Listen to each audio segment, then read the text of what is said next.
Yo, welcome back to the Football Rig, ladies and gentlemen. Back again, one of the realest show I would say out of here on YouTube about Arsenal Football Club. And of course, the thing that makes it real is the beautiful panel I have here. We have the Doc, we have Gianni. What's up, guys? How are you guys doing? How are you feeling? And before we start, please hit the like button, subscribe to the channel, and both channels also for these beautiful guests we have here are in the description. Make sure you guys may subscribe to them as well. So tell me, guys, how are you guys feeling? How are you doing?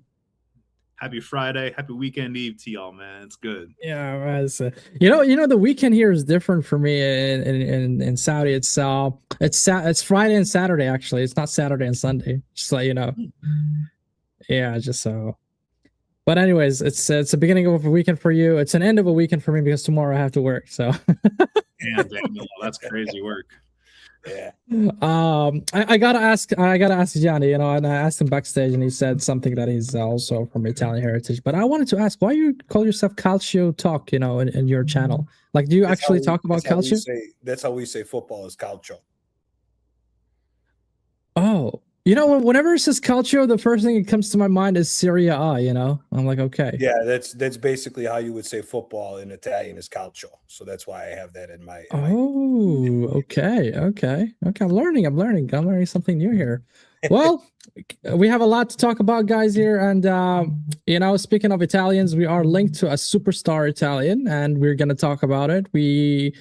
But before we go there, I want to segue through the Arsenal medical situation right now and the status of the players we have, who's fit, who's not, and then we're going to move on into some news about former Arsenal players that are probably going to change careers soon, and a topic that is a hot topic currently in the Arsenal fan base, which is I called it Road to Glory. So, I mean, it's a schmuck who's dreaming here, but let's dream, man. It's fine.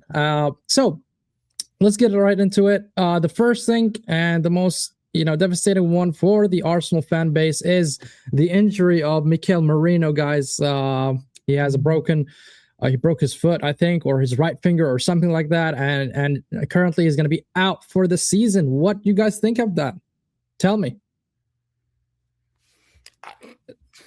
Doc, you want to go first on this? Because go ahead, Doc. Do you think it's going to be a big blow for Arsenal? Do you think he's going to be missed? Do you think we're going to be short in the midfield?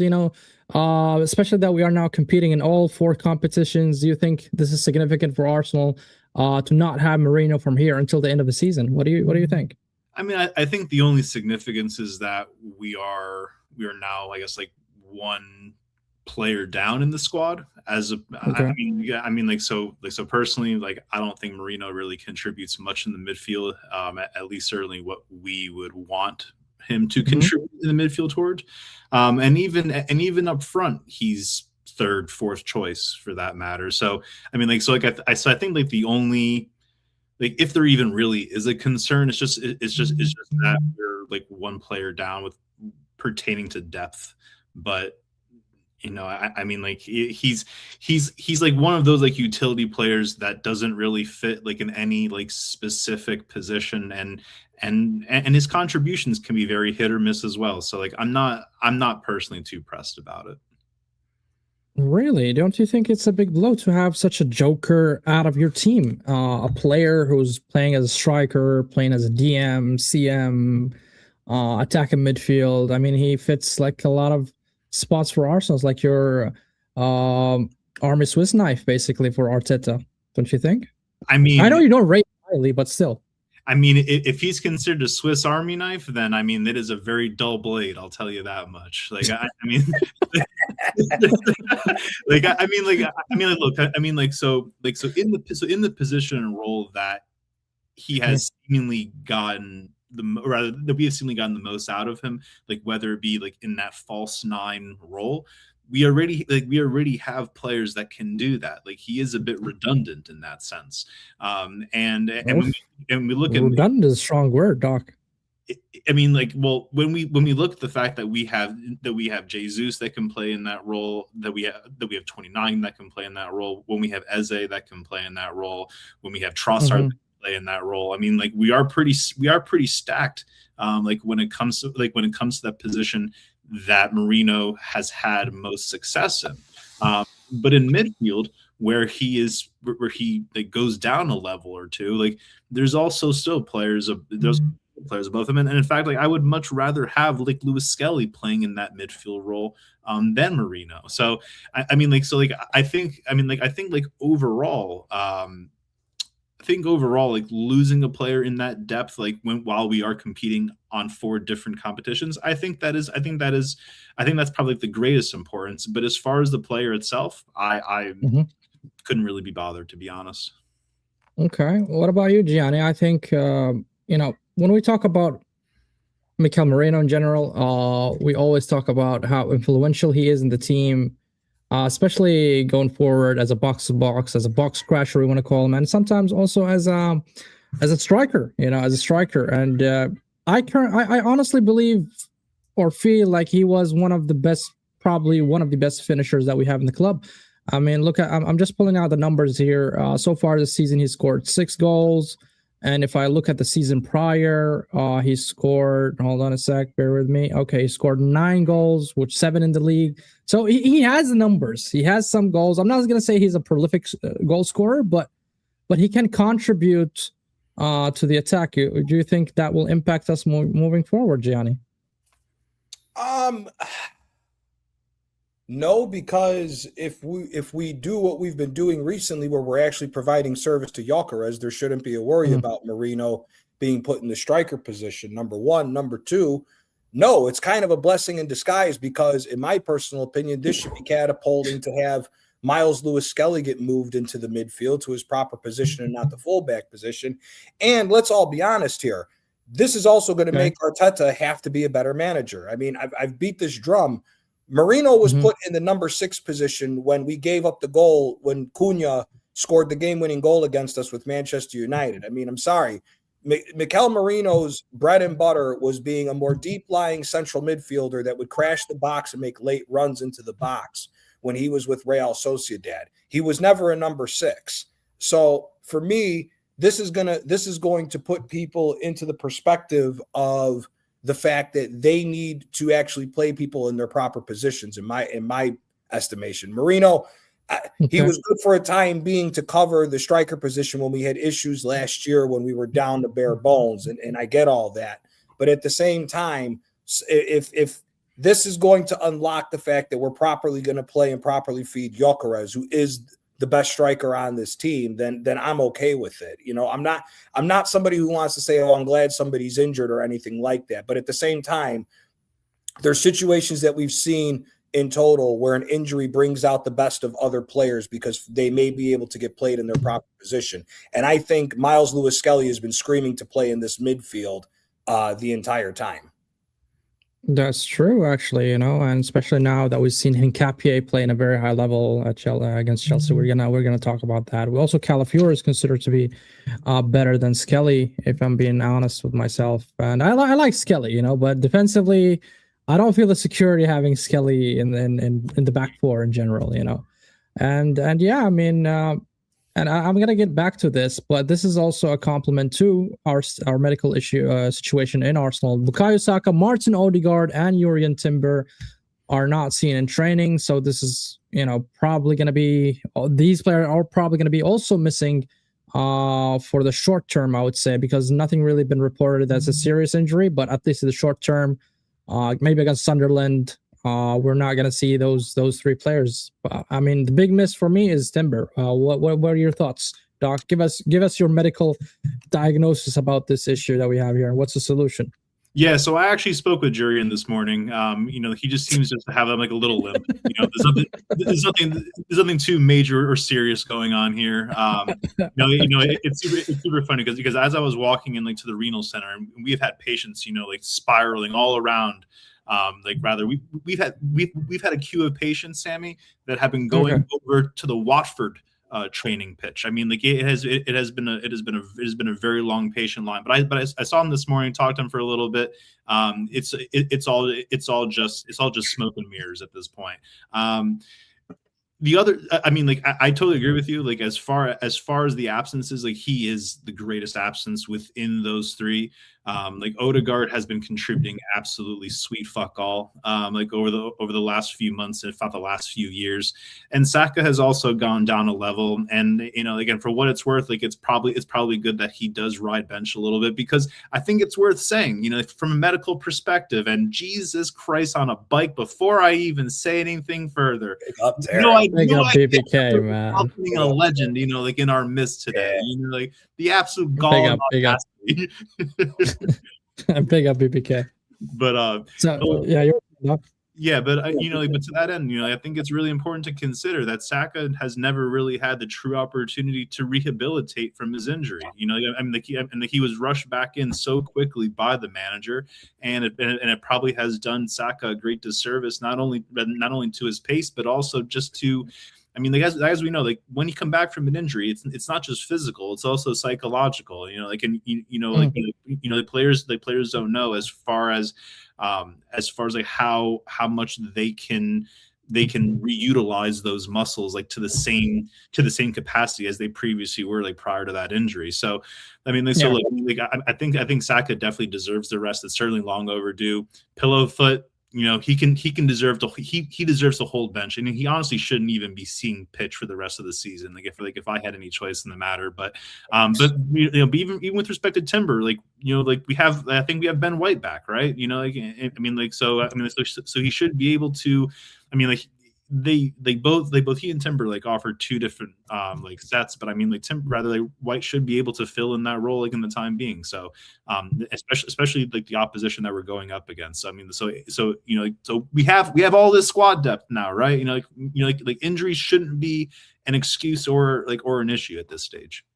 Okay, fair enough. On that point, do you think BBK? First of all, welcome to the channel, bro, as usual. Do you think Madueke can actually step up instead of Saka? And Saka is one of the most important players in our squad, regardless of his current form. As the doc said, he's not been really, scoring a lot. He's not been the same since the injury. But do you think we can rely and depend on Madueke and trust that he can step up, especially at this moment of time in the season where things are going to get dire? We are now currently in the knockout stages. We are further in the FA Cup. Every point matters in the league now because we cannot slip up anymore, and City is chasing us. What's your thoughts on that, BBK? Well, I guess the question that I would ask is, even if Madueke steps it up or not, is that enough? Like, what's the standard of Nani raising his game to what level? Because I see Nani Madueke score 3 goals last year. I would say. Great, and I love that. I seen him score a hat-trick against Wolves in August and finish the Premier League season 7 goals. So in 8 months of football, he mustered up 4 Premier League goals. So what do you do? Like you would play Martinelli, for instance, on the right and keep Trossard on the left? Is that what you are? I'm so annoyed because I would have kept Ethan. This is what I'm saying. I was so. I agree. This. Look, I'm not disagreeing with you. Preach to you. Preach to you. I can even take it further than that. I would play Max Dowman. I'm being serious, but I'm not taking a dig. I'm being serious. I would literally play Max Dowman if he's fit. Really, this is me being serious. But let's talk about what we have currently in the squad. Nwaneri is not going to return until the summer, so he's out of out of the conversation. We made our team weaker going into the business end of a title race. This is what this club. We signed a player. I used to have a full head of hair, like my hairline used to be like, believe it or not, but this club, I feel that, brother. I feel that. We all feel that. Mine's receding right now with you, bro. I hear it. Yeah. Now, if you look at AI from an output standpoint, what Nani is stepping up to fill isn't much because Saka's GA hasn't been, his output hasn't been great. So Nani can match that. I'm just not sure if that will be enough to win the trophies that we are postured to win from this point on. Because I have us, we're hands on for 2 trophies from this point. Anything other than 2 will spell failure in a bit. And I know it kind of sounds weird that if haven't won the Premier League in 22 years, and you're leaving with the Premier League, and you still look at the season sideways. From where we are, we don't need anyone's help to win the Carabao. We don't need anyone's help to win the Premier League. We are in full control of those two. Leave this conversation until the end. I'm keeping it until the end. So Nani will have a run of games, and then we'll see what he have for a run of games. But Nani Madueke with the only single point of failure as our left-footed inverted right winger. I'm not full with confidence there, because even the Chelsea team that he played with last year, it's not that they lacked quality around him. They had quality around him, and his output still wasn't great.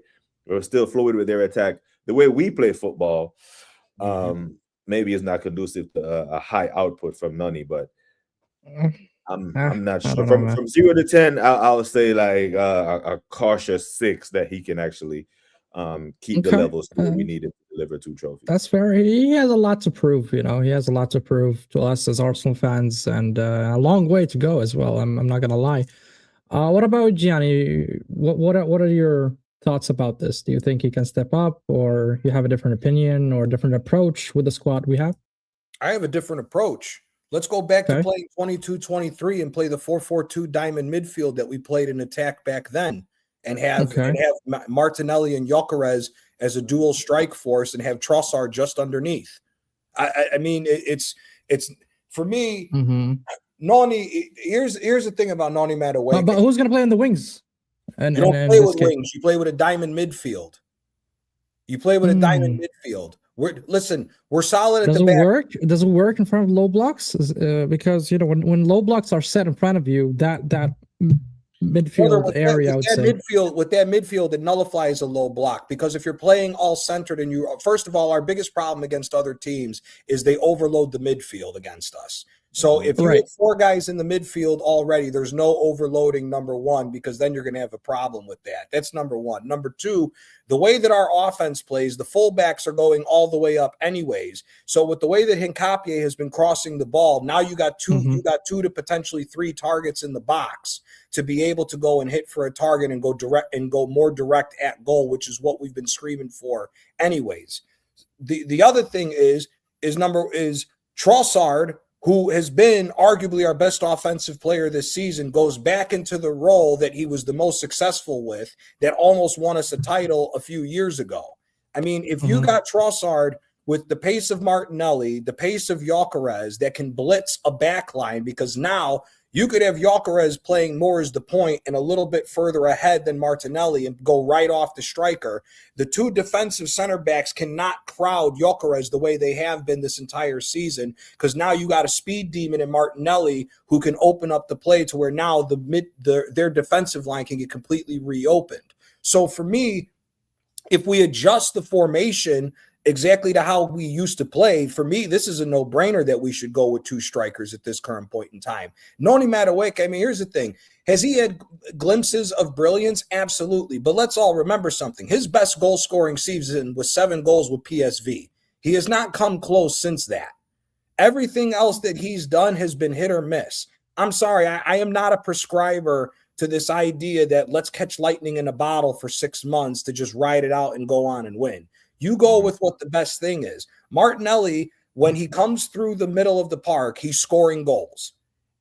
He did it against City and everything else. So, and he did it before in the past, being more central. We saw much more goal production from Gabriel Martinelli. When Leandro Trossard was able to be more central, play a little bit deeper, that was when Trossard was able to bag 11 assists in damn near 7 weeks at Arsenal.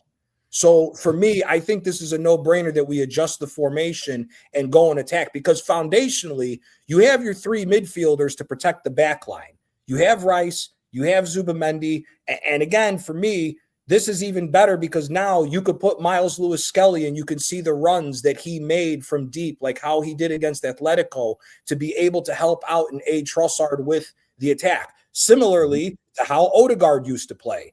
Again, I said it before, Odegaard's best time at Arsenal was when we played much more central and not so wide, because of the fact that it gave him room to run into the middle, because people had to track Trossard, and Saka and Martinelli were basically playing the strikers.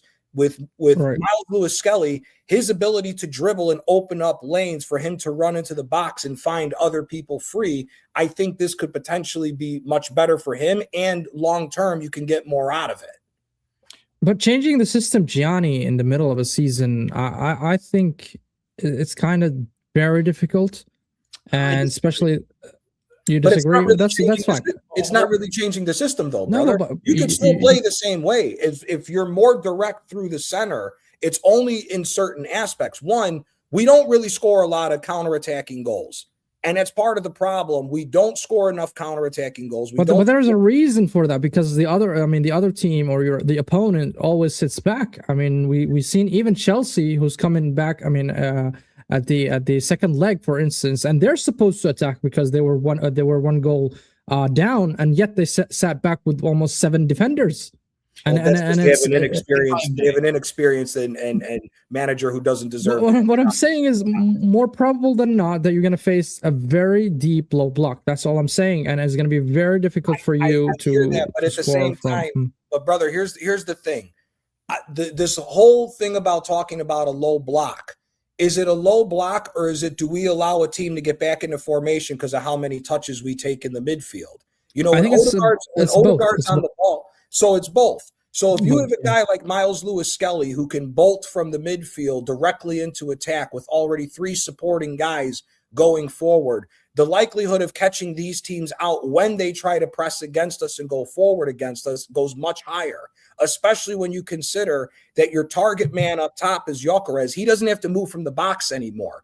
You can put the ball over the top and let Martinelli go chase it and have Gyökeres trail in the box. And all you do is over the top or through the middle and just cross the ball into the box, and there'll be goals all day long, because now you can't set up a low block anymore with that extra bit of pace up top. Because if you set up a low block and you just put long balls, you're going to force the defense back. You open the entire pitch for you to dictate the pace of the game much more. Okay. So for me, I think this is a no-brainer to switch it to that. You can still play this defensive brand of football that he wants, but the biggest problem, like I said, that we've seen it against Villa, we've seen it against other teams. When they crowd us in the midfield, that's what stops us from being able to do anything. 4 guys in the midfield to start, you can't do that. That's true. What about you, Doc? Yeah, Doc, go ahead. Yeah, so I mean, like, so, you know, like, so, like, to an extent, like, I reject the premise that changing the system halfway through the season, like, is untenable. The fact that we are still having to have this discussion like halfway through the season, like, is the problem, simply because like we have encountered this low block problem all season, and this manager hasn't done anything to mitigate that. Because the reason why like teams set up so consistently a low block against us is because it tends to be the most successful. He did though with set pieces, no? Sorry, he did break it down. I mean, break that low block by set pieces. It happens here and there, and there have been matches where we have been getting away, lucking it out. But there have also been times where we have dropped points as a result. Like the reason, rather, like if we were more predictable, like if we set up more, if we set up more unpredictably, if we weren't so easy to set up, like defenses like wouldn't always rely to that low block effort. Like we rather, because as you know, like teams these days, like they watch a lot of video, like they watch, like they watch like how like opponents like play like opposing teams. And the fact that we continue to do the same thing over and over again, the fact that we continue to have the same types of substitutions over and over again, like it's predictable. And inversely, like everyone always laments how Man City, they are always rather no team ever sets up a low block against them. Well, it's simply because like they change things up. Like they do. It's just their defense is more susceptible to attacks and goals. That's the difference between us and them. And we've been really solid in defense, and that's why we are first in the Premier League as things stands, and that's why they are second. I mean, I understand. They also face a low block. Liverpool faces a low block. I'm not saying nobody's facing a low block except Arsenal, but Arsenal are facing a lot of low blocks, and that's also shown in facts and statistically as well. It's not something that I'm making this up, and I've seen it with my eyes. I mean, the eye test shouldn't lie.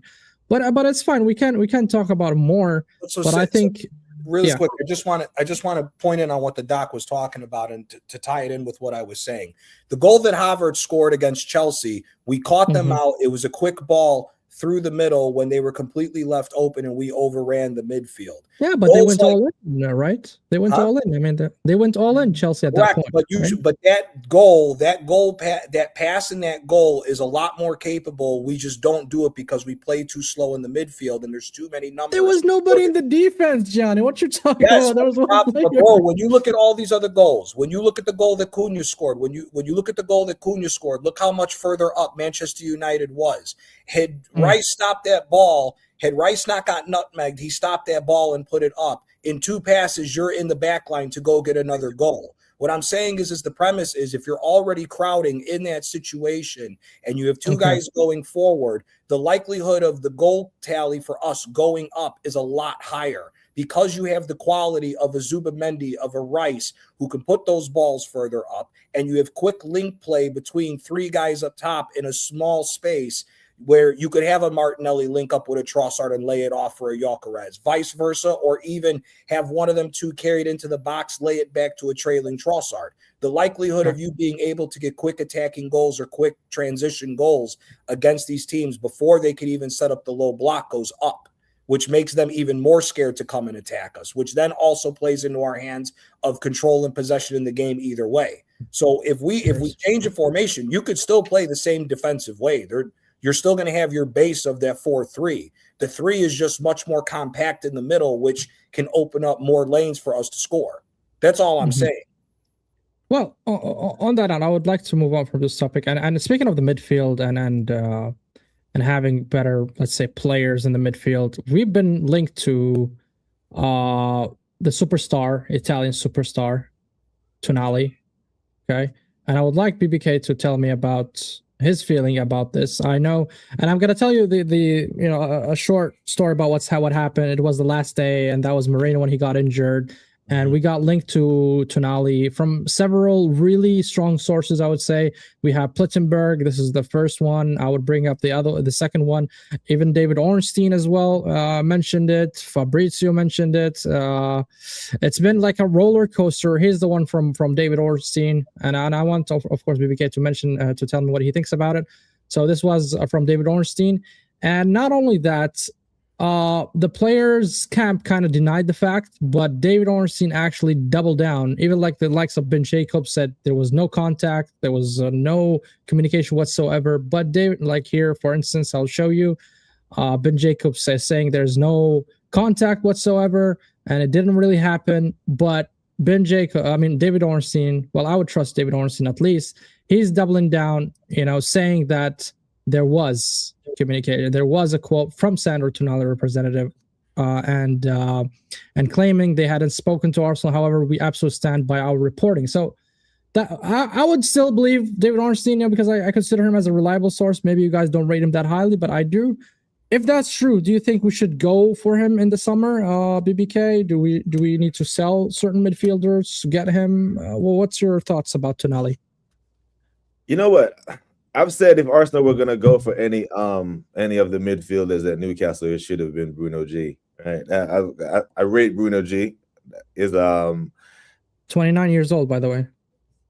Bruno G. So the thing is, what I like about Bruno G is that he can sit like a 6. He can crash the box like an 8, and he can create. He can do the creative. It's kind of like consider the age profile, BBK. The guy here is 25. The other guy is 29, almost 30. So. I hear it, but Eze and 27, Gabriel is 27. Like, guys, they're in their prime. We don't have a bunch of young guys anymore. I know the title charge. That's how long Mikel's been failing. These guys were young when we started, and now these guys are in their prime. But the thing with Tonali is, I understand what he's trying to do sometimes. I see his intent, but sometimes the execution is poor. I see the same things in him that I see in Zubimendi. I see why Arteta likes Zubimendi. The plays that he tries to execute, the intent's there, but the execution is just off. I think Bruno G is a better version is their best midfielder. I rate Tonali, but I'm not sure he is what we need. You know what I mean? I think he is this. I want to say Italian Zubimendi, but I don't know if that's harsh. Well, that is disrespectful. That's very loud plug, man. The Calcio is speaking now. But if we do get him, BBK, would you play him instead of, for instance, Zubimendi, or will you rotate? I think if Tonali was in the squad right now, just him by himself, I think I wouldn't. Norgard and Marino, I think he makes up for those two players if he was in the squad, 25 years old, fully okay. But still, you would not start him, right? No, I mean, in certain games, horses for courses. I think in most games we are okay with one sitting. Like, I don't like this cover. Wow, no, that's crazy. That's crazy. Cover. Social joints, come on, bro. No, I have to say, so if we recall, in 2023, that was when we had sold Tesco version of Joey Barton, D-Rate, Michael Carrick, Granit Xhaka, and Sandro Tonali was one of the players that I wanted to come in at that time, because mind you, he had moved to Newcastle. You used past tense there. You said wanted. Oh, so do you still want him? Well, I mean, I was talking at that time that I want him, and still to this day I want him. He would be the perfect foil for Declan Rice, in that midfield pivot. Because ultimately, at the end of the day, personally, I still want Declan to be more of a 6 than an 8, despite the fact that he can and has shown some proficiency going forward. I've always rated Tonali, ever since he was playing with Milan. I think he also played for Brescia back in the day as well, if I recall correctly. Where he came up from. Yep. Okay. Yeah, he's class. I would I would have much preferred to sign him than we had 29 in that summer window. Yep. But Doc, would you drop Zubimendi if you had him? I mean, yes. Social joints crazy comment on Sunday, every day and twice on. I'm getting rid of Odegaard. So you would play Gianni, if I'm not mistaken. For what you're saying here, you're going to play Zubimendi, Tonali, and Rice. Yes. Is that your midfield? Yes, 100%. That's not either. Don't you think it lacks a little bit of creativity or somebody who's attacking mindset? Because I think they are all three they are defensive a little bit. No, because everybody in England thinks Tonali is what Komazigam, the manager at Newcastle, thinks he's been doing, which he's completely wrong. The problem is that Eddie Howe has been playing Tonali shorthanded and not allowing Tonali to actually play the way he's supposed to play. If you go back and look at AC Milan, Tonali plays the exact same way that Pirlo does. If you look at the way that when they won the Scudetto, he has a very similar playing style to Pirlo. If you go back and watch Milan, oh man, I don't watch the Italian league, but what are we doing here, bro? Tonali was. Well, let me finish, and I'll explain to you why that Eddie Howe has not been using him properly. When AC Milan won the Scudetto, he was paired with Benacer in the midfield. Benacer would tuck in and do the defensive work, and Tonali pushed up. Big up Waffle. Tonali pushed up to go into the midfield more and go further attacking to be more of a playmaker. He's not a defensive midfielder like that. He lines up deep and then goes forward. The way they used to play, but he doesn't have that attributes of Pirlo. He doesn't have the passing range of Pirlo. When you're choosing Joelinton, who's a failed striker, to be a more defensive midfield and try to utilize the fact that he has an okay shot to go into the box and that he's a bulldozer to be able to jump in and be able to go for headers and stuff. Okay, I hear you. That's not Tonali's game. Tonali's game is the top of the 18-yard box from 25 to 27 yards out and pick passes and find passes to get the striker into the box. He did it with Giroud. He did it with Zlatan Ibrahimovic. He did it with Rafael Leao when Leao was the best player on that team the year that they won the Scudetto. He's not really a holding midfielder. Again, they did the exact same double pivot move that Gattuso and Pirlo did in the old days with Milan. Could Benacer start lined up together? Tonali may drop deep to get the play going, and then they swap. And Tonali moves further up into the pitch to become more of a play creator than he is as a defensive than he is just a regular holding 6. He does. When you see, as pitiful as the Italian national team has been, you see it with the way him and Barella play together. When him and Barella are the two midfielders, Barella comes back in, tucks in and does the dirty work and the defensive work, and Tonali goes further up because Tonali is much better than Barella as far as picking passes and scoring. I think. Look, I love Tonali, man, but I would not. He doesn't even lace the shoes of Pirlo. I'm sorry, I don't see that. No, I'm not trying to compare him to Pirlo. I'm not even profile wise. Not even profile wise, Gianni. I don't know. Maybe it's just me. Maybe others are seeing it differently.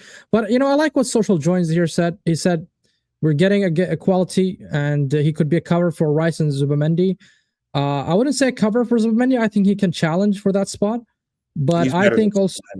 He's better. I'm saying he has a very good shot to actually secure, starting 11 as well.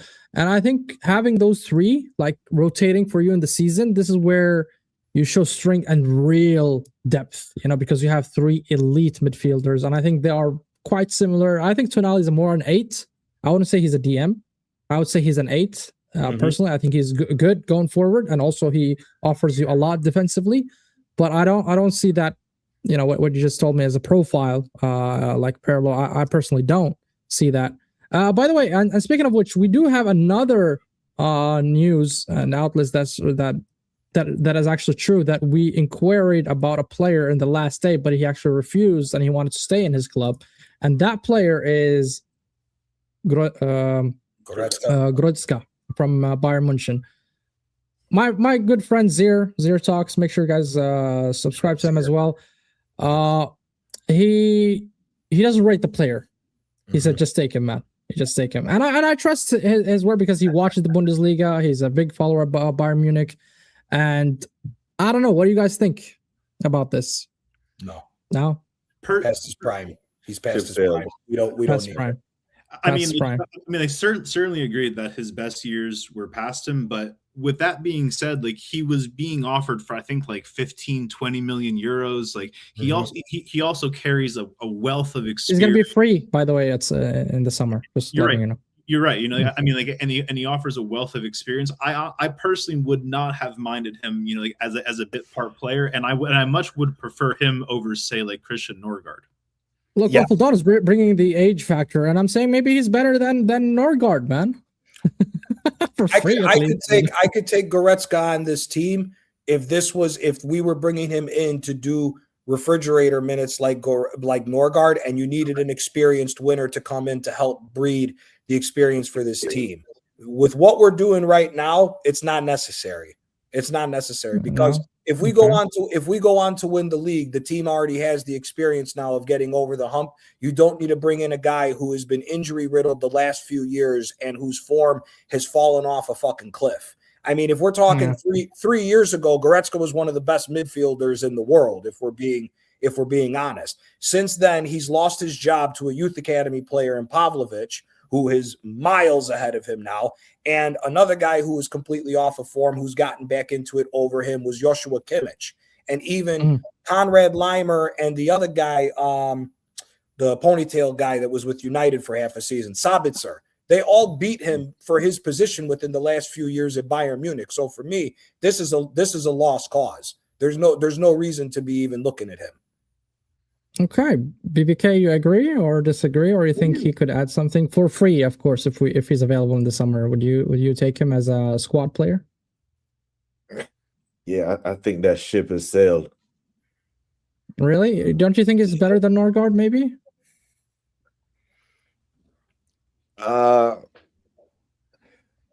If we sign Joshua Kimmich, then what happens? That's hard. It's from Norgard to Kimmich is a forward pass, but it's not breaking the line. It's not. Sideline to sideline. I think in the middle of the park, if we look at going into the midfield somewhere, if we look at a midfielder that's not so much an upgrade on Norgard, but an upgrade on Zubimendi. So Zubimendi becomes the Norgard, then I'm okay with it. Because if the off the field stuff aside, if Thomas Partey was still here and Zubimendi was in the squad, deputizing, getting acclimated to the Premier League that way, I would have been calm with it. Mm-hmm. Like if Zubimendi had become our new Jorginho, I think our midfield would have been better off this season. But I don't think Kimmich is the answer. No. I would. Okay. You know, because if you look to improve your starting 11, and then a player like Zubimendi, who's been starting many games for us, becomes a rotational piece, then your starting 11 has gotten better. Then you're looking at we have a serious shot at winning this Champions League if we have a midfield where you're upgrading on Zubimendi. Okay.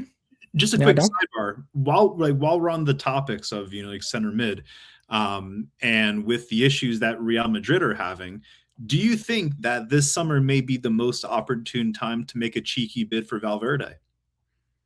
No, they won't. They won't let go. They won't let go. I don't see that. I would be interested in what's his name though, the Turkish kid, Goulet. Arda Güler, yeah. I would look at Goulet. See, here's the thing with this Goretzka thing. This just proves. But Goulet, by the way, you're going to pay top dollar, Gianni. You're not going to get him for 20, 30 million. You're going to get him for 80, 90 million. Tonali too. So if you're going to spend the money, spend the money. Yeah, but at least Tonali, as Social Joints said here, he's a player that proven himself in Newcastle, proven himself in the Premier League, and also he has pedigree with Milan. Yeah. Right? At least I know what I'm buying. Arda Güler, on the other hand, he has a lot of potential. He has a lot of potential. Shout out to Sam. Shout out to Sam Madrista. We talked about this with the problems that are going on at Real Madrid. First of all, I think Arda Güler, in my opinion, from what I've seen, Güler reminds me a lot of James Rodriguez. He's more of a right winger that has to come into the middle to use his left foot and that inverted ability to pass the ball out wide, to find the ball cutting through the midfield. He may not be your guy who's going to put all the numbers behind, but he's that guy who can find the pass that leads to the assist or gets you the assist. For me, that's what we're missing as far as causing a problem, or at least forcing a boot up Saka's ass to start doing more at that position. Plus, he can also be a number 10. Realistically, he can also play in that 10 role if we need to have more cover for Odegaard. But overall, this whole Goretzka issue points back to the situation of what Terrence said. This is a perfect reason why we should be investing in the youth players that we have. That's what I'm saying. This is what Waffledon is saying. I don't need young players to learn from. He wanted younger players to learn from the current squad that we have.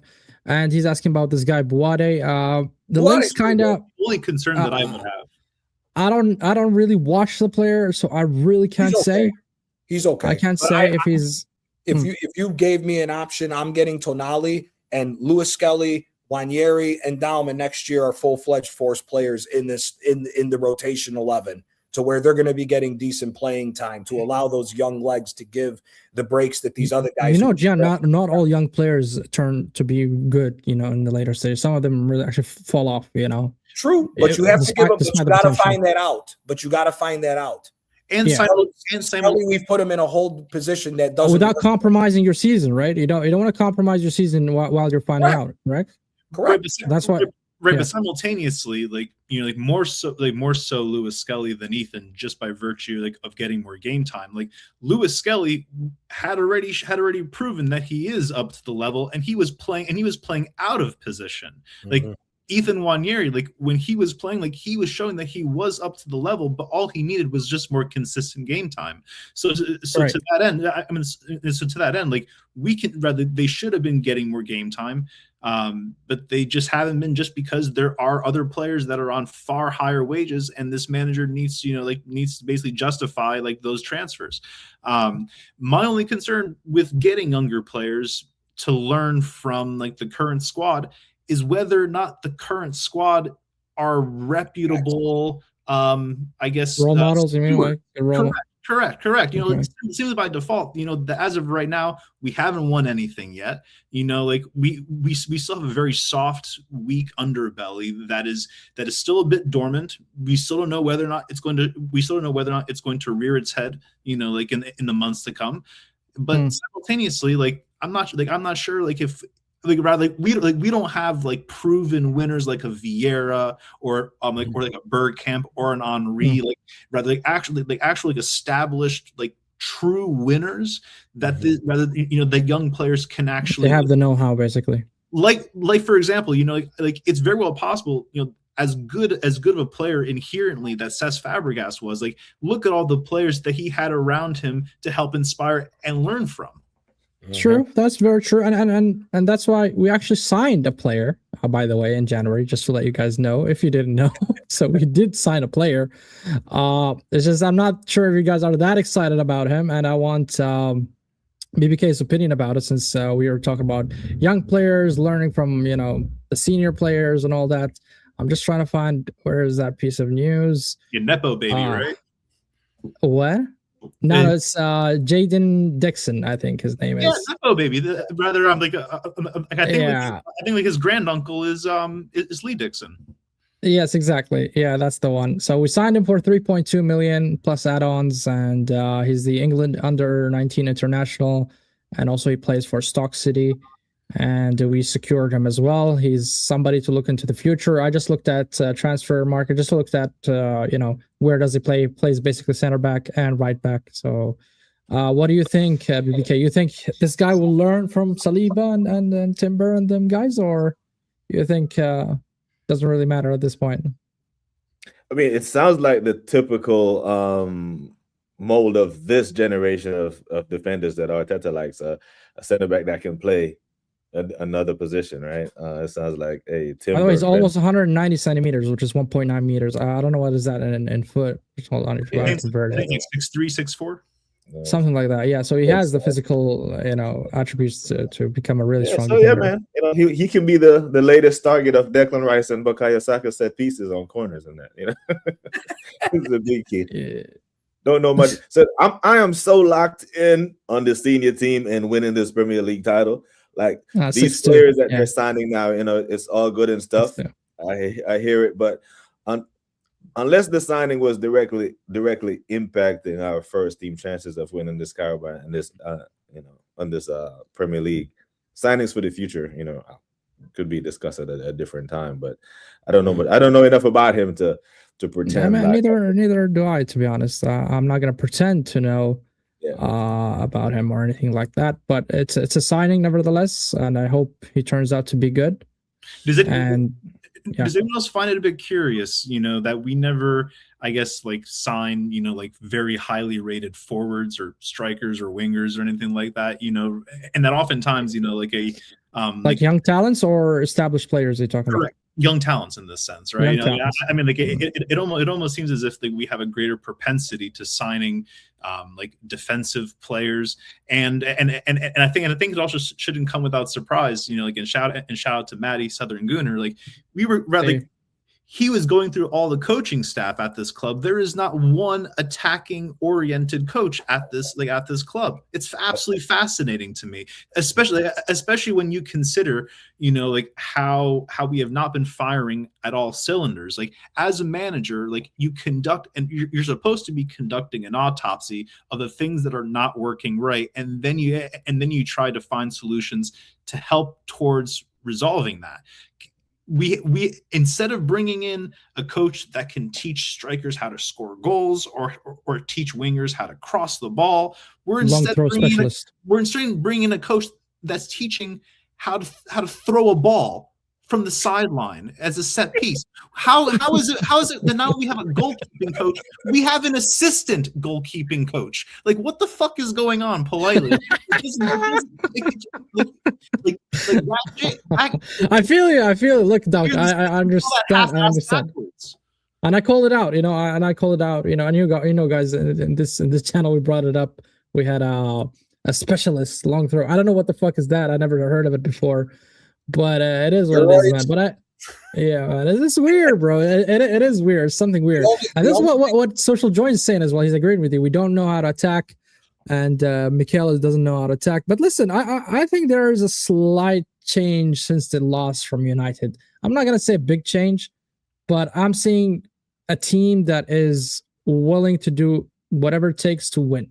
That's the feeling that I'm getting from the squad whenever they are playing right now. Since the loss from Manchester United, I don't know about you guys, but this is how I feel, at least. And I feel like the players' desire to win is kind of pushing them to really perform in a high level. I could be wrong. It could be just a flash in the pan, but I hope it remains, and I hope it's sustainable until the end, because we do need that kind of push and also commitment from the players moving forward. And speaking of coaching and speaking of specialist as we were discussing, me and the doc, is Oxlade Chamberlain, our ex-gunner, and this is the piece of news that was recent.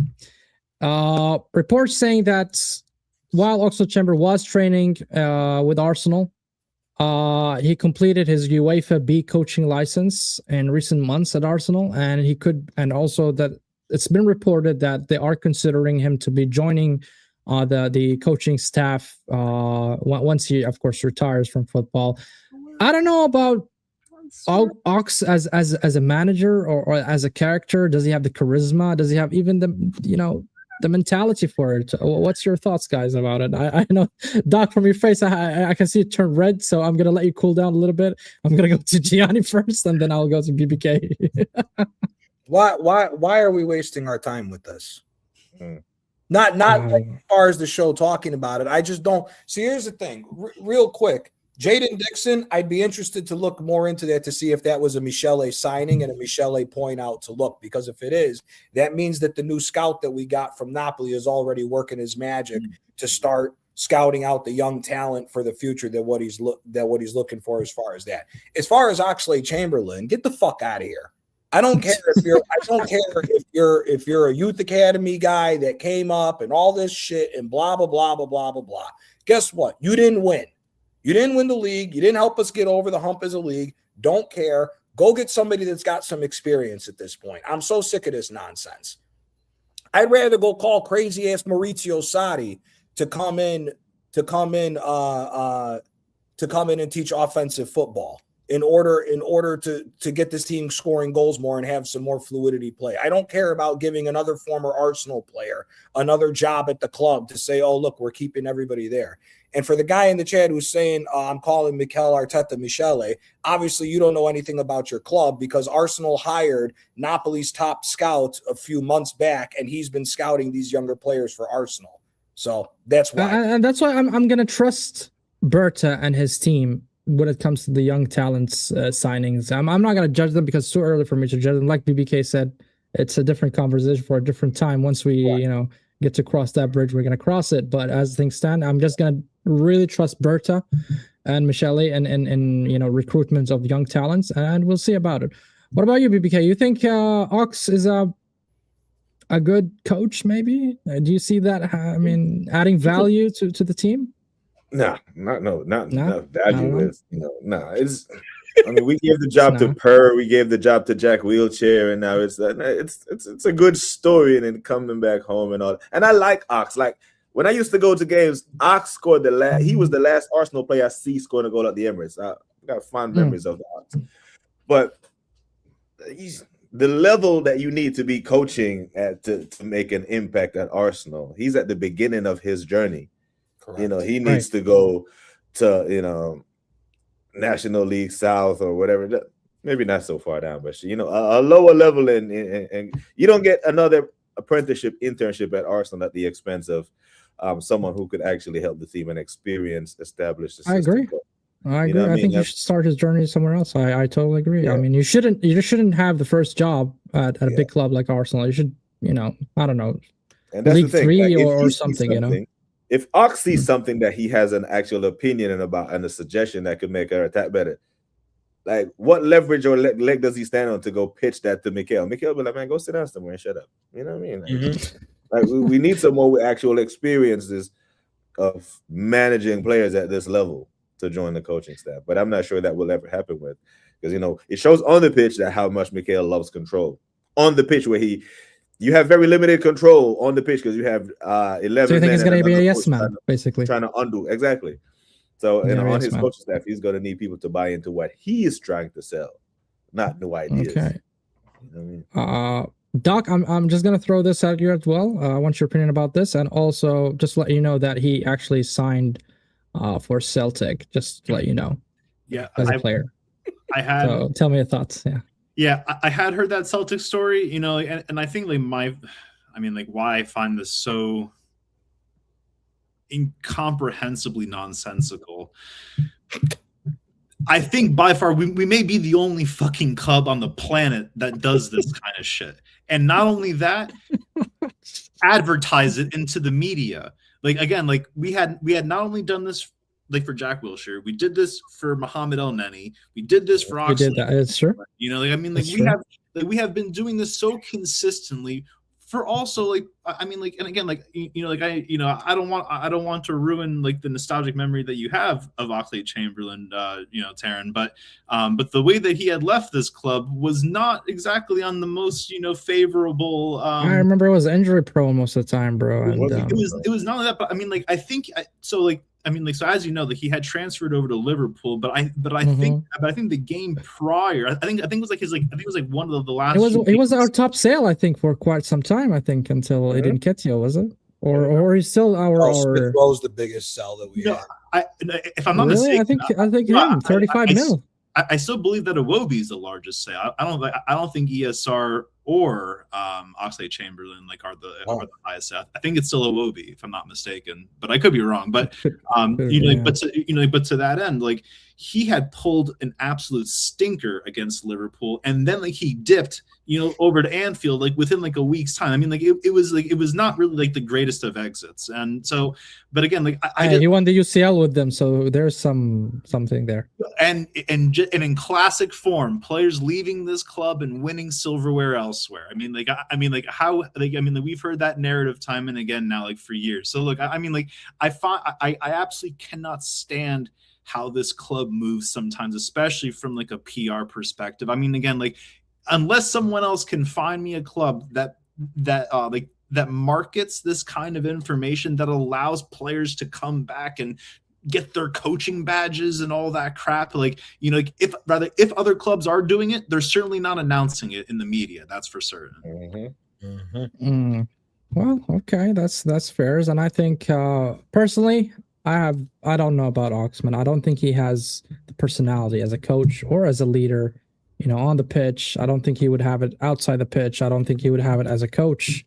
But I have no grudges against him or something against Ox per se. But it's just I don't think he would be the guy that will take us. And I think I agree with BBK. I think the players should go elsewhere to build their career, and if they're good enough, they should be considered by the hierarchy and be hired eventually if they are good, to be honest. But okay, that's all for this topic about Oxlade Chamberlain. And now let's talk about the Chelsea game, guys. I'm excited about it. 1-0 Arsenal. We qualified to the final. And first of all, I don't want to hear anybody here talking about this. No more. I don't want to hear comparison between Declan Rice and Caicedo. That's just done and dusted for me. That guy is not even the left pinky of Declan Rice. And yeah. I mean, they're two different DMs.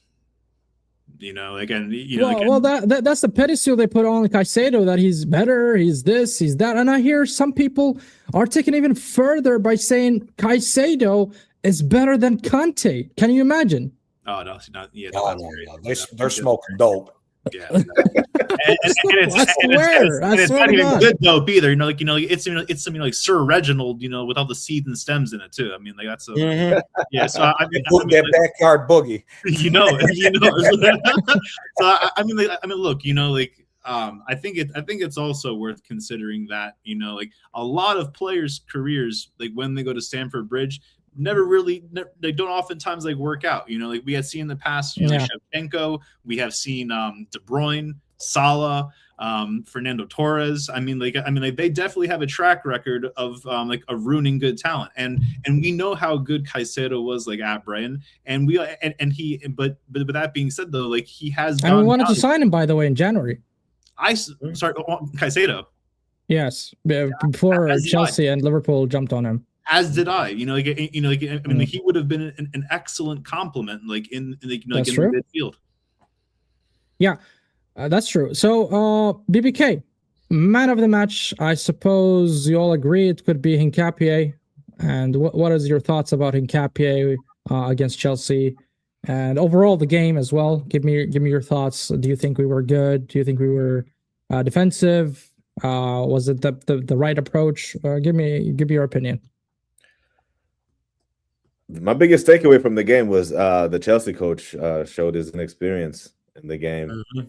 I mean, when I led my stream saying that I'm not worried, just in case I need to go clip it back. It was at the beginning, so I wasn't worried. But then when I saw the lineup, I was like, yeah, we're in a final.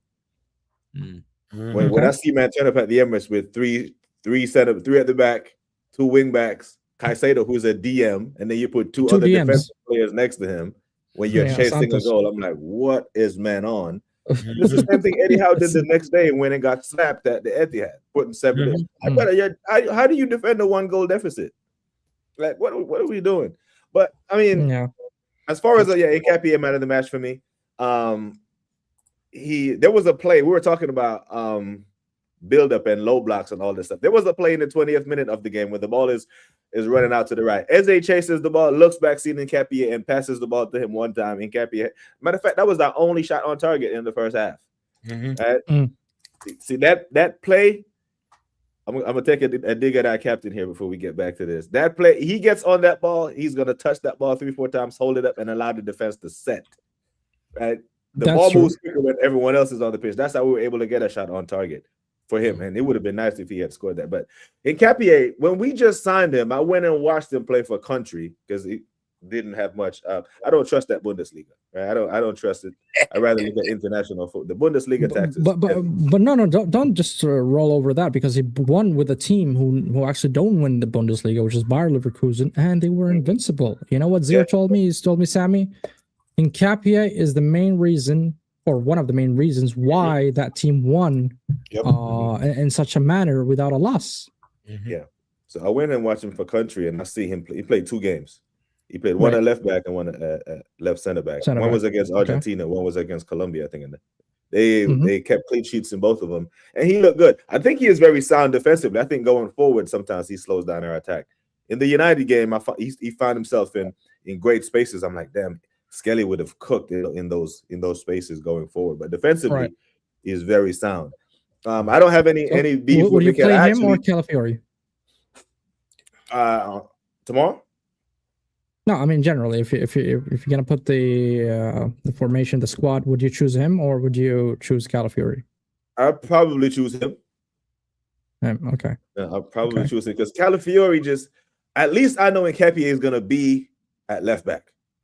You know, you put Calafiori on the pitch, he is everywhere but left back, and it forces Gabriel out of position sometimes. Yeah, that's true. I think we're more defensively. And I think also Martinelli plays even better with him because he feels supported by Nketiah, either by the overlap defensively. I think we've seen better. I thought Martinelli was one of the best players on the pitch. I'll be honest. I mean, he was really. That's the thing. When you play Nketiah, you can play Trossard and not worry about Martinelli having to come back and fill the spot that Calafiori. I remember a game against Fulham. A ball was floated over the top, and Calafiori was on the volley. I'm like, why is he even there? You know what I mean? Like, these are the spaces that Gyökeres should be, taking up. But yeah, Nketiah, man, very good signing. I hope we made that loan permanent. I don't know if it's already been triggered. Not yet. But I want to see him in the squad moving forward. But yeah, we were always in. I like the fact that we, for all intents and purposes, I know it was only a 1-goal margin, but you kind of killed the game off in the first leg. Okay. We were 2 goals clear twice of Chelsea. We were 2-0 up, then 3-1 up.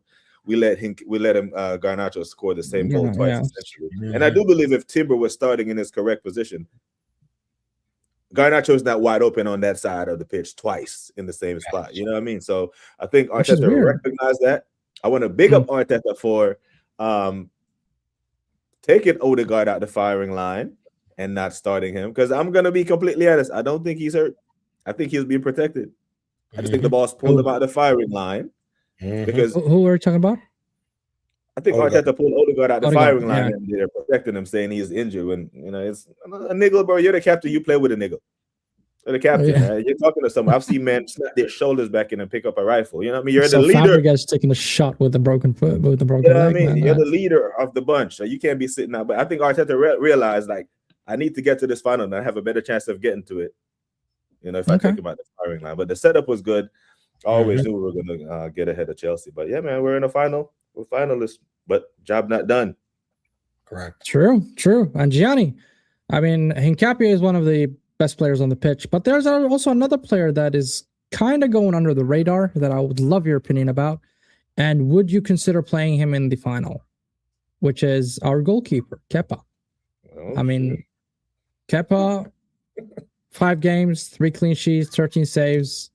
He's been solid. I'm not gonna lie. But am I gonna put him over Raya? Obviously not. But overall, what do you think of Kepa? And also tell me your thoughts about the game. Do you think Chelsea with their was it easy for Arsenal because the way like BBK said, they sat back, and also not only that, they didn't play with wings. There was not a single winger or player that can exploit the width of the pitch, and that kind of made it a little bit easier for us to defend, do you think? Or was it the right approach from Rosinia? And tell me also about Kepa. Well, first of all, to get a trophy, you need to go with your best team available. So no, Kepa does not play the final for me. I want, again, I think I've said it on I'm on your side. No, all I'm saying is this. I've said this on Waffle's show. Me and Taryn have talked about it. I've said it around with Doc on Aaron's show. You know, for me, I think this League Cup is so important to win because that's going to set the precedent for the rest of the season to go on and push for the Premier League. So with that being the way that I'm looking at it, you play your best 11 no matter what. That's to start. Hincapié, 100% agree. He was the man of the match. To take it one step further, when you were asking about him or Calafiori, I'm choosing Hincapié for one other reason. Hincapié can hold his own. Every time that we've tried to celebrate Calafiori's defensive somewhat prowess that people try to overhype, like the games against Liverpool and stuff, the part that everybody likes to leave out is Gabby Magalhaes has to cheat over to that left-hand side to aid Calafiori when he's getting caught out by these other wingers. Because when Calafiori goes up against a better quality winger one-on-one, he does not handle it well. Gabriel Magalhaes has to cheat over, which then now leaves us more susceptible to being open through the middle if Saliba's being left on an island.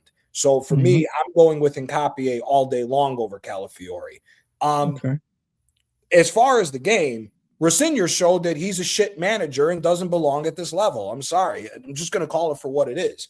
I've never seen a manager who is down and is going to go pragmatic in the game. Never seen it. I've seen Arteta do that against PSG last season. Well, he went against PSG through the first 30 minutes, and after we were gassed out, then he had to go that route because PSG absorbed everything in the first 30 minutes, and then we offered nothing because we were too tired, and he didn't rest that 11 at the weekend. So that was more so a blunder on Arteta. For me, Rosignor, how you have Cole Palmer, you just had João Pedro fire you in to the knockout rounds of the Champions League. I mean, I said this coming in. Chelsea struggled to deal with a Napoli who's missing 9 out of their starting 11 players.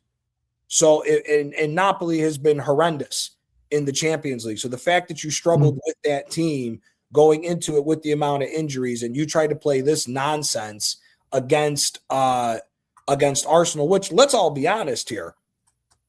Do you agree with this? No, that's nonsense. Again, I don't prescribe to this ideology. I think it's nonsense. I think this is some hipster bullshit. The managers who know what it takes to win go gung-ho from the start. If you go gung-ho, you don't get it through the first 30, 35 minutes. You back off for maybe 10 minutes to get to halftime and then reassess. And then you go and attack again at the start of the second half. You know, what doesn't make sense to me is it doesn't matter if you don't want the Newcastle treatment or not. You got to go. The onus is on you to go and win a game. If you know Arsenal, I'm here. If I'm looking at this, if I'm Liam Rosignor going into this game, Arsenal has no reason to go forward. First of all, they got arguably the best defense in all of Europe. They definitely have the best center back pairing in all of Europe. So right off the bat, you're down one man. They have arguably the best defense in all of Europe. The onus is on you to go forward and get at them. Why are you benching Cole Palmer? Why is Esteval even playing at the number 10 position? None of this made any sense to me at all. You know, and then for me, you just go forward and go attack. I mean, Liam Delap and João Pedro, for all that matters, they should have been playing at the same time. I mean, but the fact that you went with Liam Delap as right wing made absolutely no sense. So for me, it doesn't matter if he if you go back to try to protect it, it doesn't matter. You have to go and win the game. Winning the game, if you sit back, you know how many times Italy, just in international terms, for example, will go in to try to just get the draw and lose. Or hold a 0-0 and they ended up losing. We see it all the time in football. Look at Atletico. How many times have we seen Atletico Madrid that all they have to do is go in and protect the lead and they go and blow it? Because now the owners want you to get out of gear. If you're in Gianni, I couldn't agree more, man. I'm one of the guys who thinks and believes, and I strongly believe this. If you're losing in the first leg, 1-0, 2-0, whatever the score was in the first leg, if I go to the second leg, regardless if it's at home or away, I'm gonna throw the kitchen sink, because I don't care if I get knocked out by 1-0, 2-0, 10-0. It doesn't matter. It doesn't, and I agree with you, And Arsenal set up to defend. If he goes offensive, and let's say by some miracle for Chelsea, they score 2 goals and take the lead. Now Arsenal has to change the entire game plan of sitting back and defending, and now has to come forward, which now opens them up even more for Chelsea to now simplify their attack to say, listen, we went and got the lead. Arsenal's going to make changes at halftime. They're going to step up, which is going to leave their back line even more at risk for us to run up more goals. That's why you have to go gung-ho if you're down going into the second. True. I'm exactly with what you said. If you're down 1-0, throw the kitchen sink. If you lose 3-0, it's because you went after it to try to go get the game and go and win. And I'm fine by it. But I can sleep peacefully at night. And Doc, you know what, Doc? This is the semifinal best 11. Okay, and I would love to see what your thoughts of these players. Do you think they deserve? Maybe you haven't watched the Newcastle game. I don't know if you did or not, but you did not. Personally, I didn't either. So these are the players that they put. Where's Tonali, bro? I don't know, man. There's not a single Newcastle player. The only Chelsea player, Garnacho, and I'm assuming they put him there because he scored 2 goals in the first leg, and that's why that's quite obvious. But the rest, do you guys agree with this? Doc, what's your thoughts? I mean, it's pretty much irrelevant for me. I really don't care. Irrelevant. I like the Dog. It's just like, so what, man? It doesn't matter. I mean, what I do want to say though, regarding Hincapié, I mean, I've been watching him since his time back in Ecuador. He's class, and I was so stoked that we signed him. He was a solid left back. I mean, Grimaldo also would have been a solid option as well, but Hincapié is solid, and I think he is. I think he will be our future starting left back, because Calamari, he's too all over the place. He's given far more freedom and license to go all over the pitch than what he needs, than what he should be doing. We don't have to have both our fullbacks inverting. We can have Timber invert on the right, and then we can shift to a back 3, which is ultimately where Hincapié was strongest with Leverkusen, playing on the left side of a back 3. So I mean, I honestly cannot wait for that, for that loan to be triggered into a permanent signing. Yeah. Agreed. Okay. You guys have any thoughts on this? The ratings of the Carabao Cup players, or it is what it is? Like the doc said, it's irrelevant. It's irrelevant. I'm just disappointed Tonali ain't made it, man. All this Tonali glazing. Did you watch the game, BBK? Did you actually watch the game? No. No. Okay. So. I know he had a stinker, right? Now, the Newcastle man them telling me he had a stinker, and there's been quite a few because I have a few Newcastle mates, and they were like, "Man, another Tonali stinker." They're on it. They're onto him, So. And before we close it, Matt, London is red, guys. Hey. London is red. Hey, gotta win some trophies before we say that. Yeah. Well, at least I can say it now. I can claim it. I can fairly claim it. And speaking of trophies, and this is one of my favorite parts of the show, is I want to show this, and then I'm gonna allow an open conversation, open discussion. I'm not gonna direct the question to anybody specifically. So we are first in the league. We are first in the UCL. Carabao Cup, we are in the final now. So that's the difference between now and last week when we discussed this. And we are in the 4th round of the FA Cup. So, guys, without a specific order, I want your thoughts. I want your feeling. Do you guys think this is a season where we're going to step up and actually win something this year? What is it, guys? Give me your thought. And how confident are you in the final for the Carabao Cup against City? You know, so for me, only time will tell. You know, like seeing is believing with this club.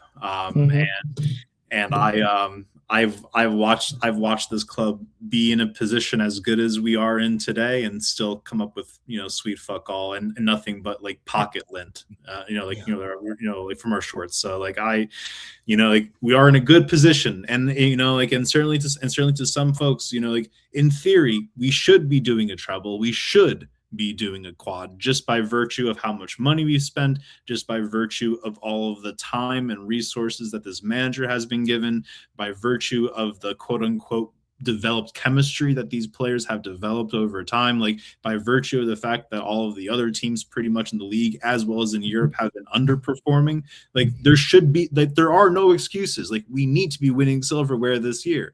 However, as we know, like this manager has a susceptibility to overthinking. He has a susceptibility to bottling and to just caving under times of pressure and duress.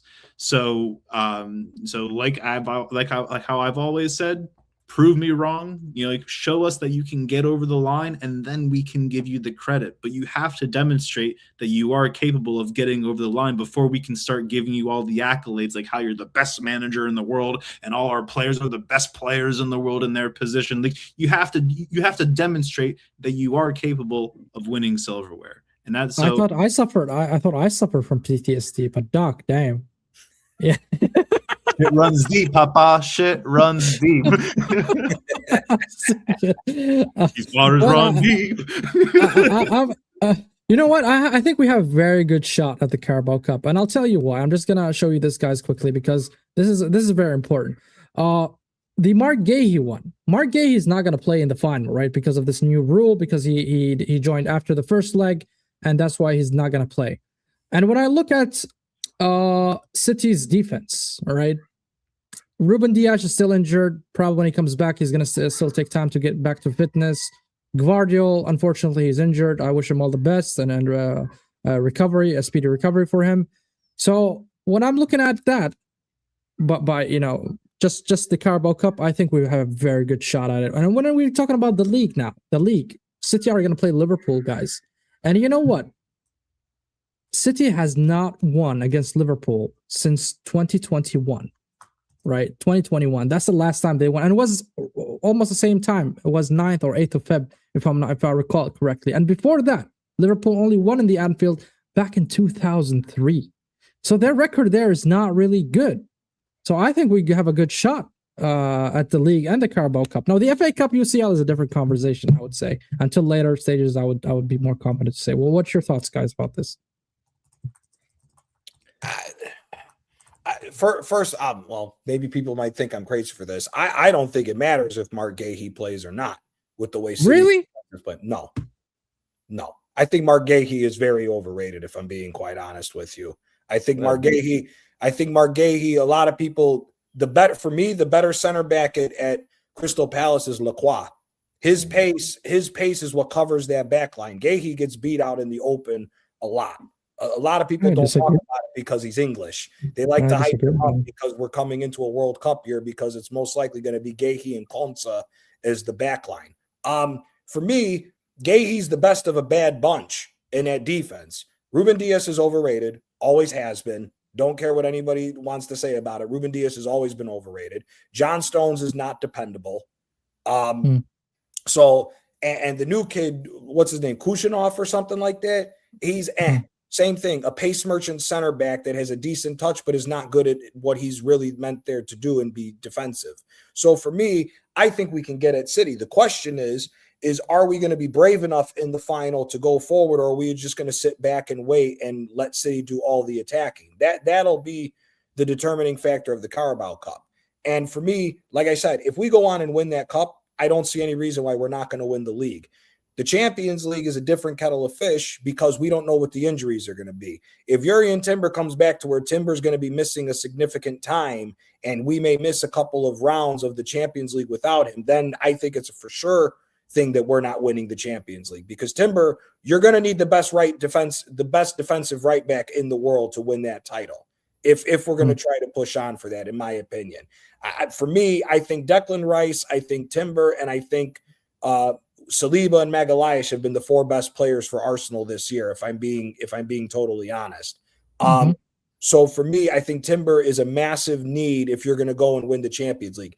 FA Cup, I would love to win a domestic treble. I would absolutely love to pull off a domestic treble, but at this current point in time, for me, I'm fine with 2 trophies being the League Cup and the Premier League. And I think right now, as Taryn has said before, as Doc has said before, we have fate in our own hands. We need to pull off these 2 titles. Whatever happens with the FA Cup, it's an added cherry on top. I've said this multiple times. I think Arsenal is a situation where we need to win multiple trophies for the next few years to build the mentality to win a Champions League like we've seen with Chelsea and City. I'm not quite sure if we're ready to do that on a one-off this year. It'd be awesome if we did, but as a betting man, I would not bet on Arsenal to do that. But as far as the League Cup's concerned, it's all about how we're going to approach City. If we let City have the ball and everything else and dictate the pace of the game, we could leave ourselves open to lose. I think we should be going forward more at City because their defense is absolutely horrendous. Do you agree, PPK? Do you think Mark Gahey is insignificant for them in the final? Do you think, according to the bookkeepers, we have 21% of the UCL higher than the others. And the league, as I said, City having a very difficult run. They're going to play Liverpool. They're still going to play, I think, Chelsea away, and plenty of away games that are quite difficult and not really. It's not like an easy 3 points, in the bag. So, what's your feeling? What's your thoughts? What's going on inside your head? Tell me. I think Gahey needs to go sit down somewhere. Like, we already knocked you out this cup, so we already knocked you out with Palace. So go sit down, be quiet, and shut up. You should be cup tied any damn way. Okay. You should be allowed to play against us versus Palace. I think this is a very new rule, though, isn't it? It should be. You shouldn't be allowed to do that, bro. So go sit down and let them play Kushinov and Max Allen and Ruben Diaz, who they told us was world class at the time. I think Pep is kind of worried about. I've never heard Pep come out and he's playing for it, by the way. This is uncharacteristic of him. I do think we win it.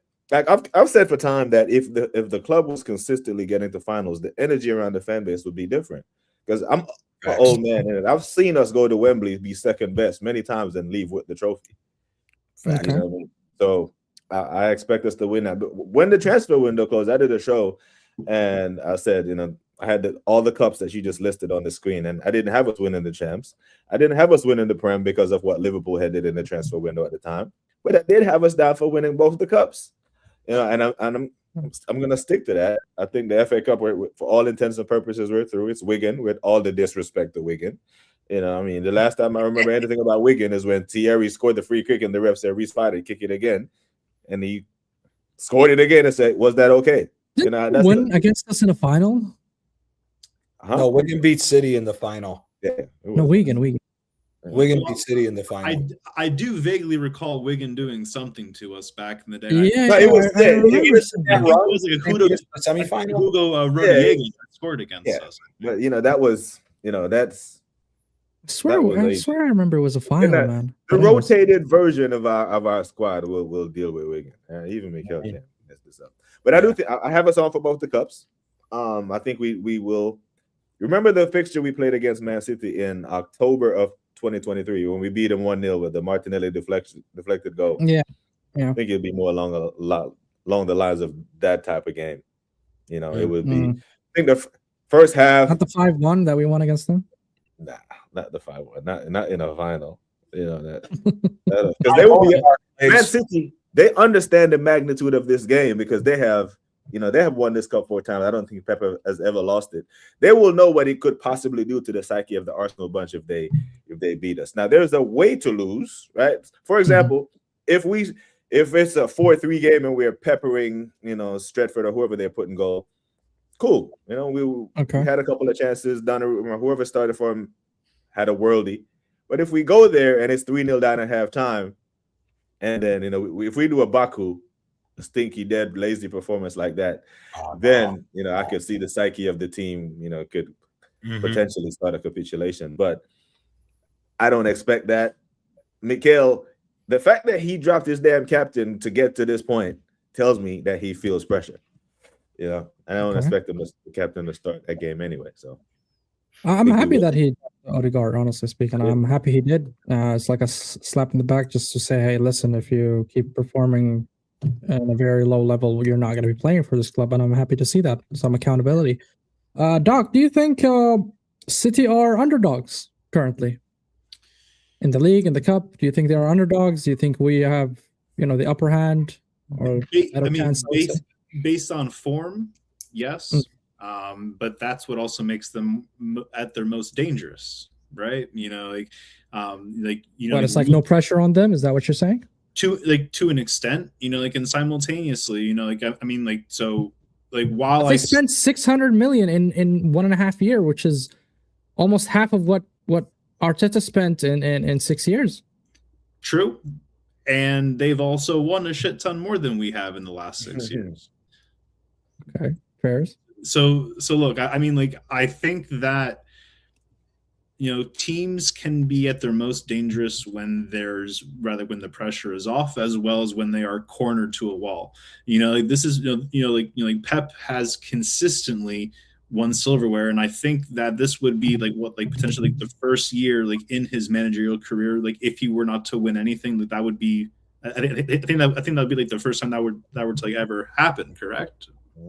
No, he didn't win any silverware last year. No, but he's saying I think. Sorry, has never gone 2 seasons. Back to back. Yeah. Thanks. Yes. Yep. That's the correct stat. So yeah. So so considering how experienced he is and how driven he is to win, that should be disconcerting. And just as well, they could be using the Carabao Cup final as a narrative in the same way that we are, to be a catalyst to win silverware this year. So you think if they won the Carabao Cup, they will go and win the league? Is that what you're inferring here? Good. More or less. Yeah. Yeah. And the thing is with City, how many more finals are they going to lose still? Because they think they lost their last 2 at Wembley.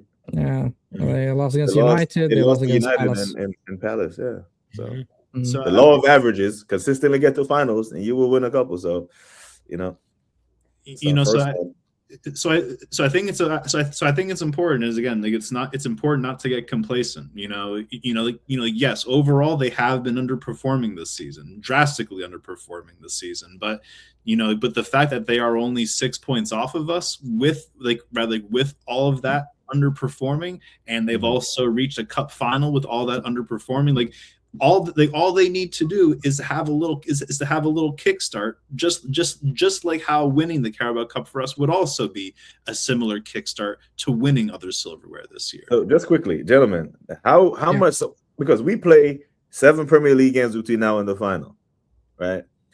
How important do you think it is that we either maintain it 6 or 7 or extend it till we get to that point?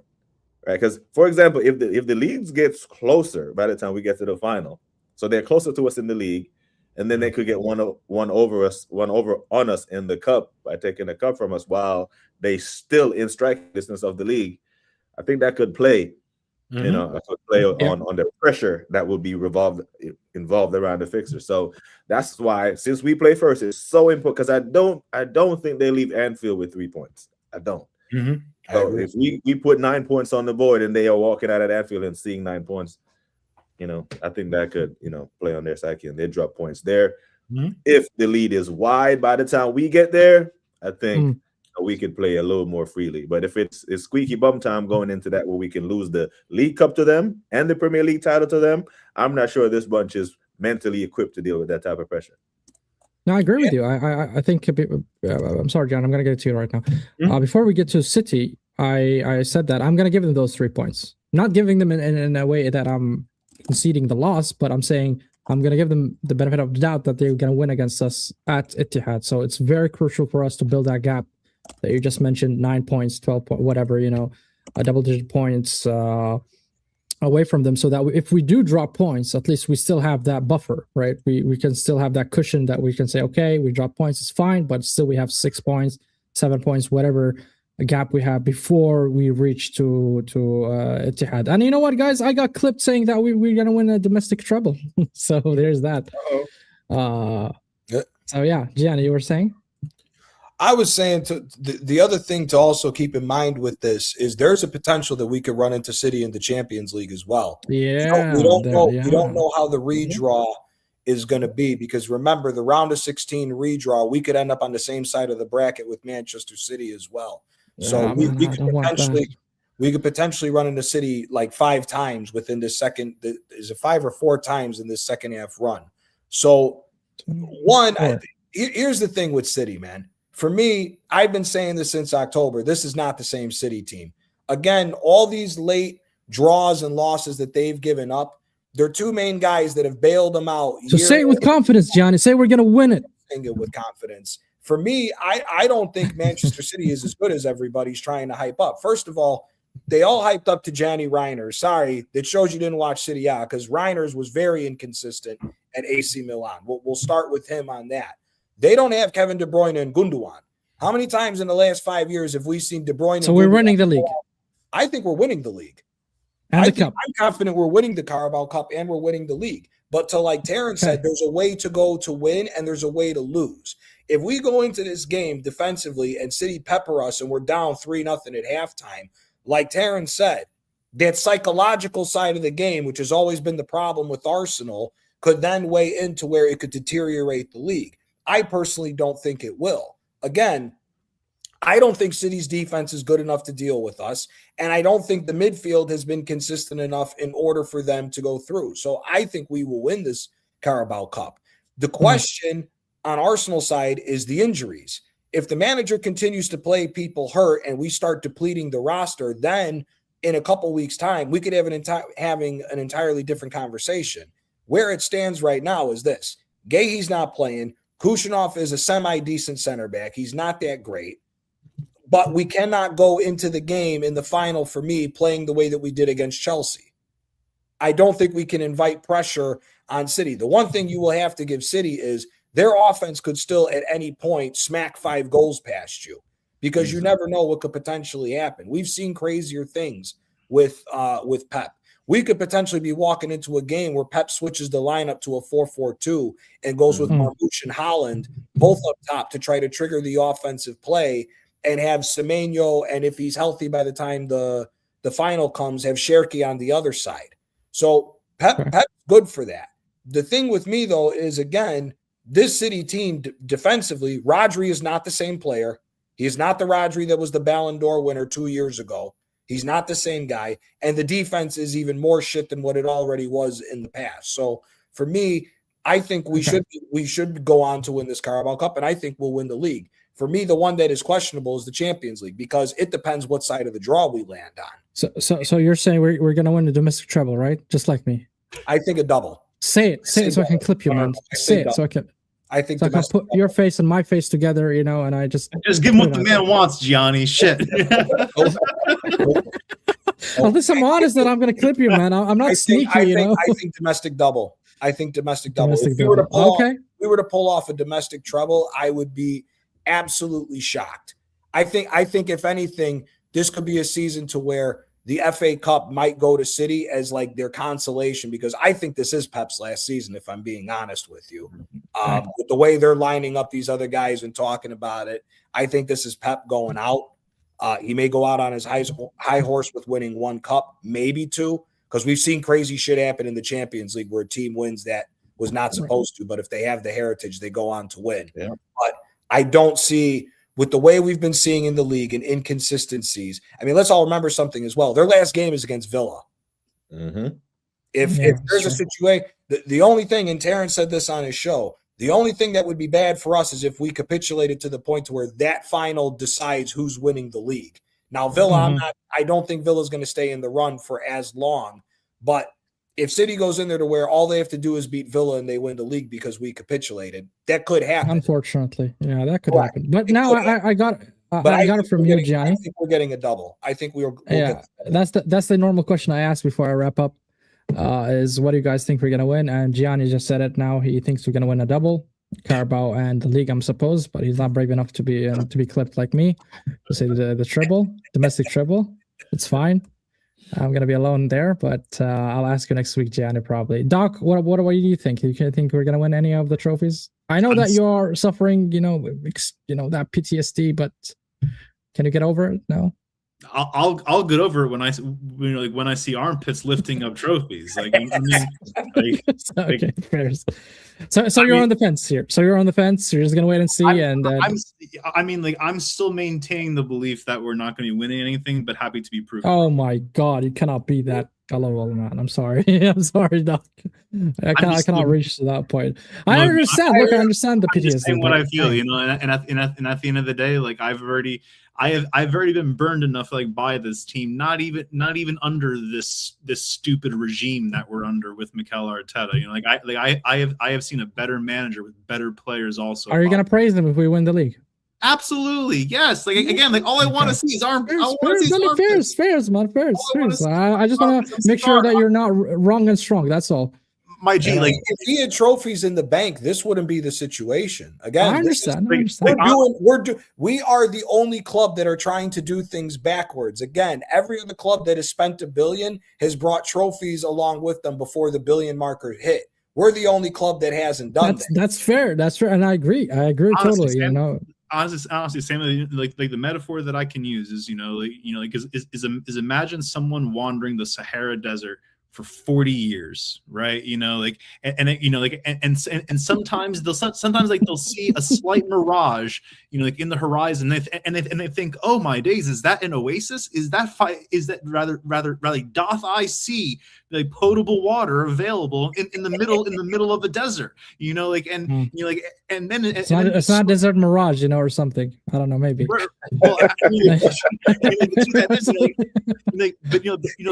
as you get closer to that mirage, like rather closer to that belief of the idea that you are reaching an oasis, like it turns out to be just. I think you're still seeing mirage, man, as things stand. From what I can see, honestly, you're the doc, better, but I think you're diagnosed with severe PTSD, my brother.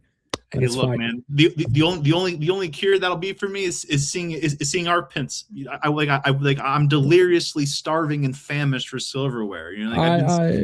I think we all are. And BBK, I think you're the most positive one here, man. Let's see.